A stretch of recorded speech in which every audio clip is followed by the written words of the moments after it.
Kali ini, akan kami sampaikan, kisah Syekhona Kholil Bangkalan menangis karena ilmunya diserap abis santrinya.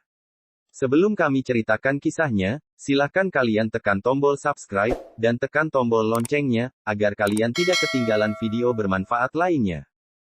Kisah Syekhona Kholil Bangkalan yang menangis karena ilmunya diserap abis santrinya itu dialami oleh santrinya yang sudah masyhur. Kemudian santri tersebut menjadi seorang kiai di Wonogiri yang bernama Kiai Bahar bin Nur Hasan bin Nur Hatim.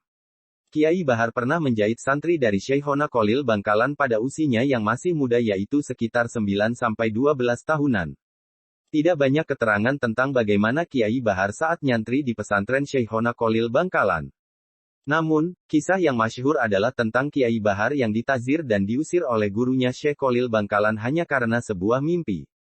Alkisah ketika Bahar kecil mondok di pesantren Syekhona Kholil, tanpa disengaja beliau bermimpi tidur dengan istri Syekhona Kholil Bangkalan. Pada pagi harinya Syekhona Kholil Bangkalan keluar dengan membawa pedang sambil marah-marah pada santrinya. "Kurang ajar siapa tadi malam yang tidur dengan istri saya, ayo mengaku," kata Syekhona Kholil kepada para santrinya.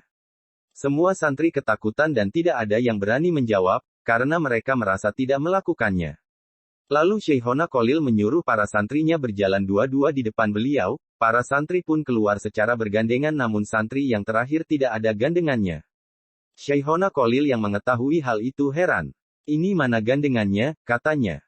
"Tidak ada kiai," jawab santri yang tanpa pasangan tersebut dengan gemetar. "Mungkin yang bersembunyi itu yang tidur dengan istri saya, ayo cari dia," perintah beliau.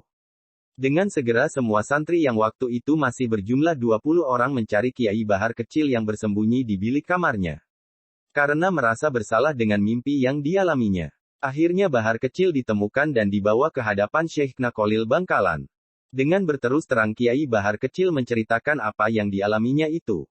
"Iya, memang saya yang melakukannya Kiai, tapi cuma dalam mimpi," katanya. Setelah mendengar penuturan santrinya itu Syekhona Kholil Bangkalan menghukumnya dengan memerintahkannya untuk menebang pohon-pohon bambu di belakang rumahnya dengan pedang tumpul yang sejak tadi dalam genggamannya. "Sekarang kamu saya tindak rumpun bambu yang ada di belakang rumah saya itu, tebang semua sampai bersih, jangan sampai ada sisanya meskipun selembar daun," perintah beliau kepada Kiai Bahar kecil. Setelah selesai dari tugasnya, Kiai Bahar kecil menghadap Syekhona Kholil Bangkalan untuk melaporkan hasil pekerjaannya. Syekhona Kholil yang melihatnya menghadap bertanya dengan nada yang tinggi, "Sudahkah?"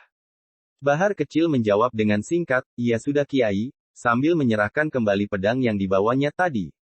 Setelah itu Syekhona Kholil mengajaknya ke dalam suatu ruangan yang di dalamnya tersedia beberapa talam penuh nasi lengkap dengan lauk pauknya yang konon cukup untuk makan 40 orang dan menyuruhnya menghabiskan semuanya.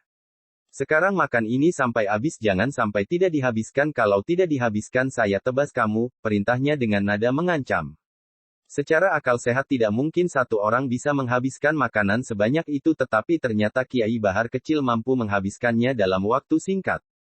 Setelah selesai Syekhona Kholil membawanya ke ruang lain yang penuh dengan aneka buah-buahan dan menyuruhnya kembali menghabiskan seluruh buah-buahan tersebut. Kiai Bahar kecil melaksanakan perintah gurunya, buah-buahan dalam ruangan itu pun habis dalam waktu singkat. Setelah itu Kiai Bahar kecil diajak keluar dari ruangan itu oleh Syekhona Kholil Bangkalan dengan menangis. Kiai Bahar kecil tidak mengerti kenapa gurunya menangis. "Ilmuku sudah dihabiskan olehmu Mas Bahar, sudah pulanglah kamu," kata Syekhona Kholil kepada Kiai Bahar kecil seraya mengusap air matanya.